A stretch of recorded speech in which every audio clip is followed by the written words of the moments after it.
Morning everybody, here we are in Penarth. So today our plan is to pop into Cardiff. Now Cardiff is the capital city of Wales. I'll explain a little bit about that later on for those of you who don't live in the UK, don't know too much about UK geography, but yeah, Cardiff is the capital of Wales. This marina, Penarth Marina, is part of the Boat Folk network of marinas. We're going to pop into Cardiff today to see what we can find. So the first thing that we're doing before we head into Cardiff, we're going to take a little walk down to the marina office. So they've got a boat yard here on the one side for storage and doing bits of work, and the marina's that side. But we're going to take a little walk down to the marina office. I've got to pick up an instruction document to try and get our auto helm fixed, because we still don't have an auto helm that works. So they're printing this document for me in the office. We're going to pick that up, say hi, and then head into Cardiff.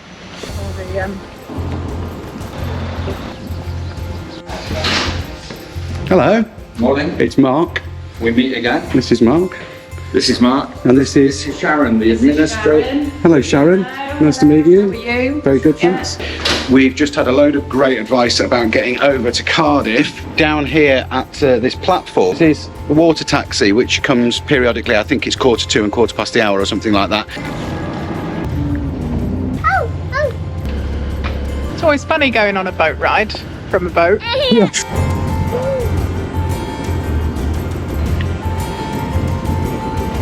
Thanks.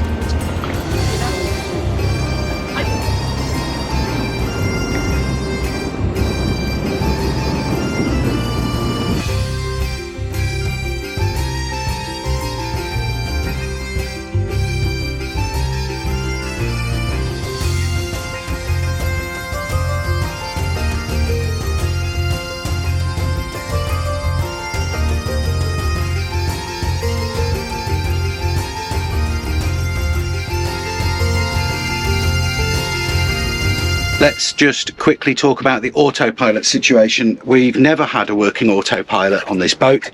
What this boat came with is this system, which is called a NECO system. It's very old, it's very robust. All the components on it are good old school resistors and capacitors and stuff that you can solder. This has never worked, and I've got in touch with a guy called Daniela in Italy, who is a NECO expert. He used to work for them, and he sent me a huge document, which I'll show you in a minute. I thought I'd got it here, but I don't. The first thing to do, he said, before you send it to me for repair, so sending it to him for repair is an option. Before you do that, here's a big list of stuff that you can test yourself with your multimeter and a few bits of wire. Beep, beep, beep. And you'll probably find it's one of those things, and that's what I've been doing. So that's my first priority. My second thing is because the drive unit, the motor that turns the rudder left and right with a chain, that works.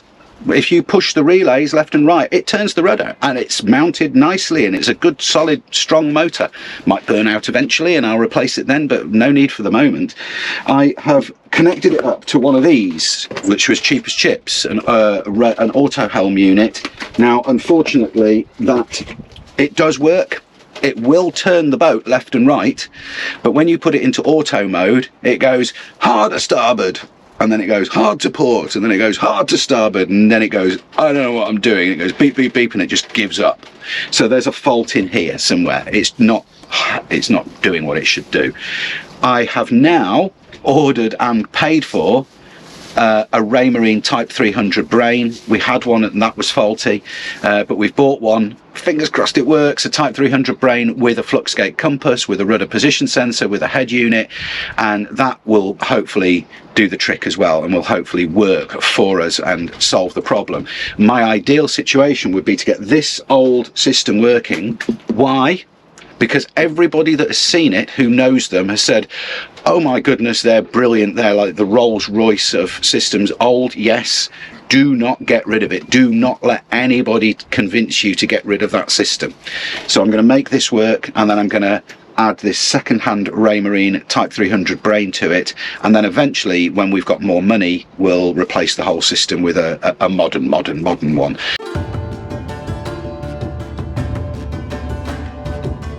We'll come back to the autopilot work later because my efforts to fix the old system came to a halt, but the new parts arrived and worked fine, but you'll see that later on. For now though, there's another job I want to turn my attention to, the bloody diesel tank situation. Well, hello.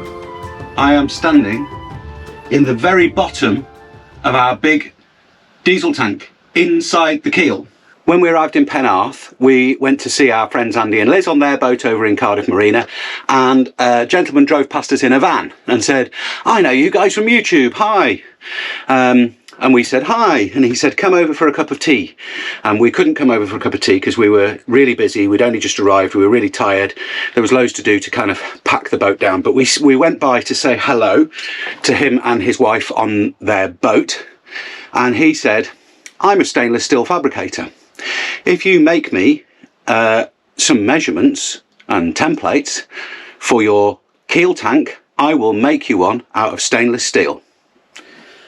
Which is like, amazing, amazing, because now there is no water getting in here at all.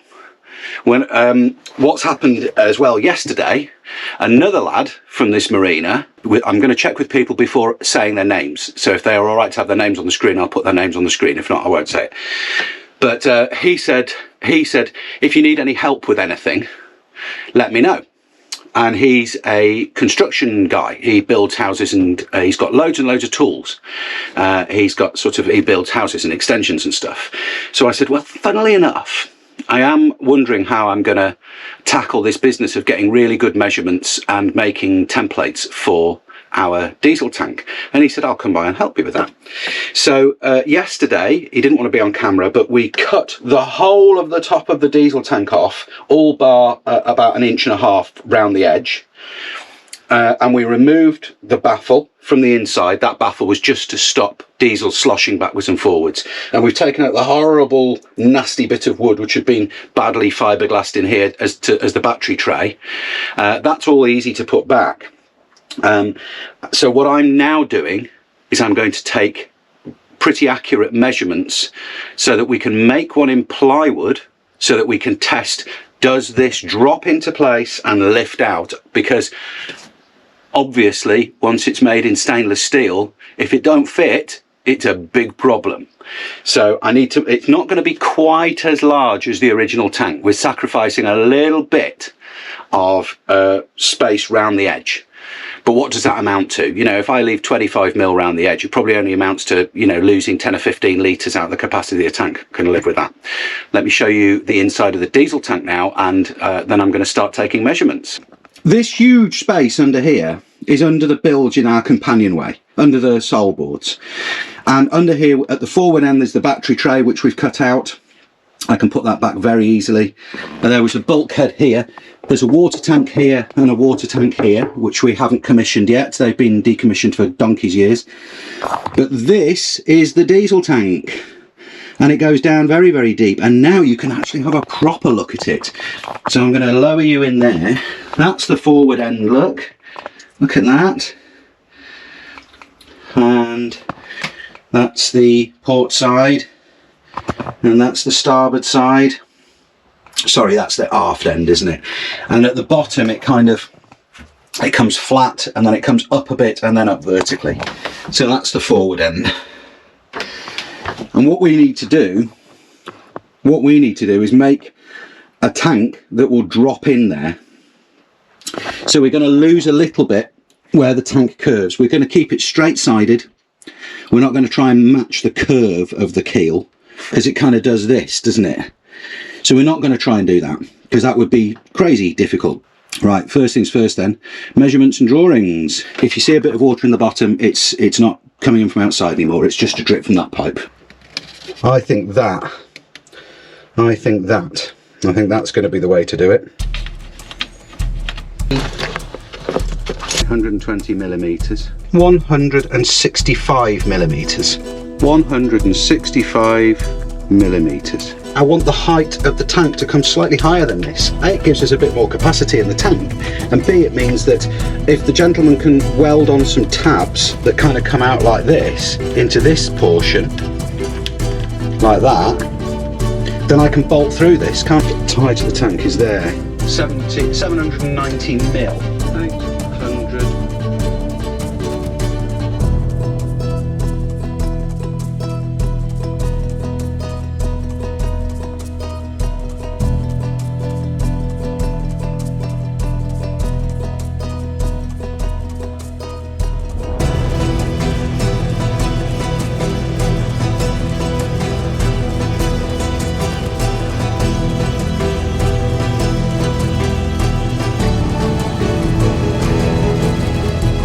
I'm going to double check my measurements before I go any further, just because measure twice, cut once. Penarth Marina has got a restaurant called The Deck, which is just up here. We're going to go up there and sample the food.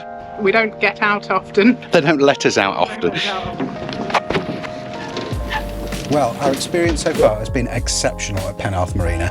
The setting is stunning with a peaceful yet vibrant atmosphere. The highlight has been the Deck restaurant where we are now, where we've enjoyed delicious, locally sourced meals. We actually had dinner here, and we had an evening meal, and we had breakfast, and they were all fantastic. The ambience is just great, especially the option for outdoor seating. The marina itself is very well equipped, offering 300 berths with all the necessary services that you'd expect, including maintenance and boat storage. And it's also a gateway to Cardiff Bay, ideal for sailing and water sports, which we're going to tell you a bit more about later. Beyond the marina, we've loved the scenic waterfront walks, the easy access to Cardiff's attractions, blending the tranquility of Penarth with the excitement of this big city. The marina's mix of residential and commercial spaces is great. It's lively but laid back. All in all, Penarth Marina has been a perfect balance for us, really, and we've really thoroughly enjoyed our time here.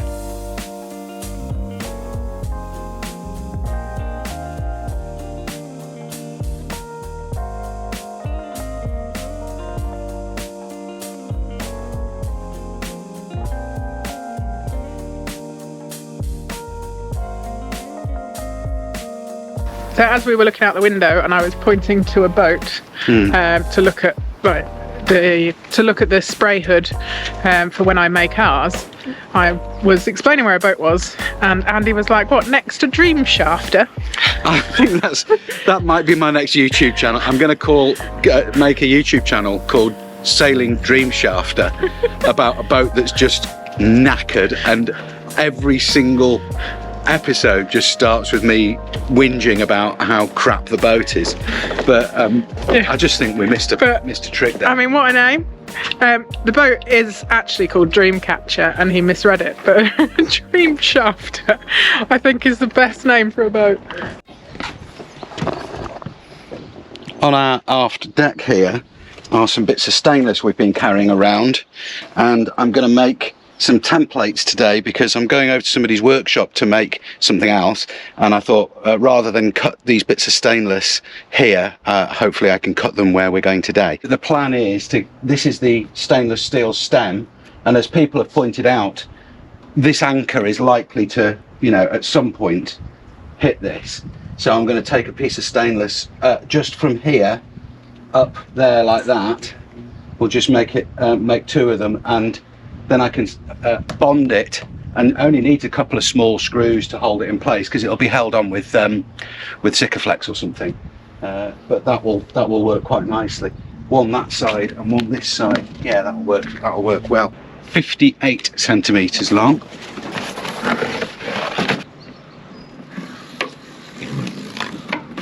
.58.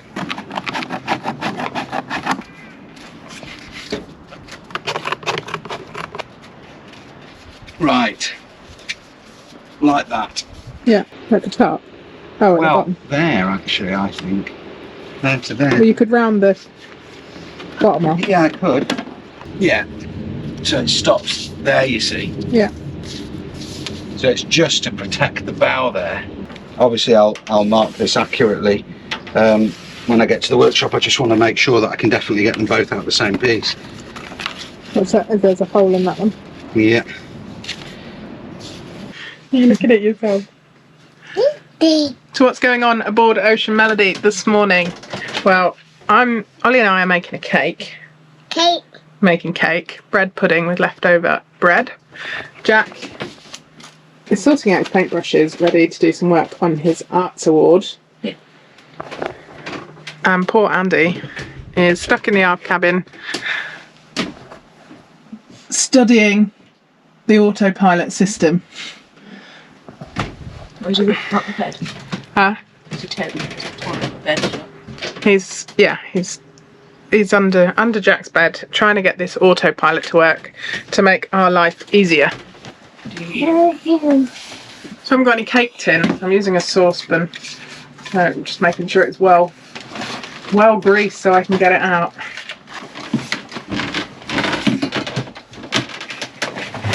And the grease the pan.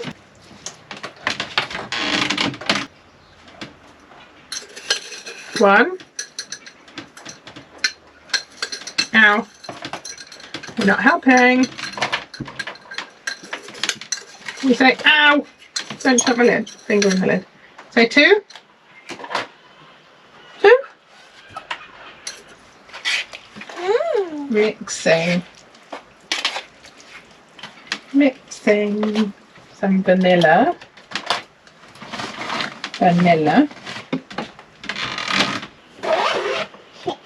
Good job. Kit Kat. We need to put it in. Which blue book? It's on the bookshelf behind the telly. I need another piece of bread because there's too much milk, Ollie. Bread pudding.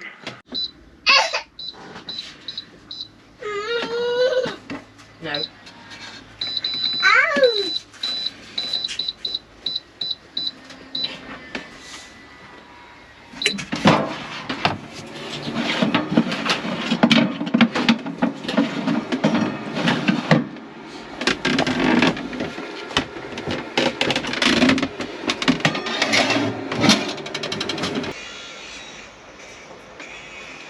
What are you up to, Jack?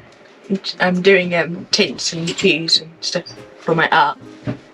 But I made this too dark, so I'm just trying to make it lighter. You're doing a colour palette Yeah, colour palette. and different shades and tints and hues. Yeah.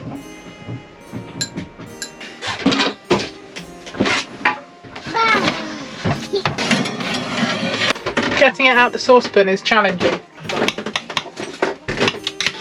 Use your fingers. Okay.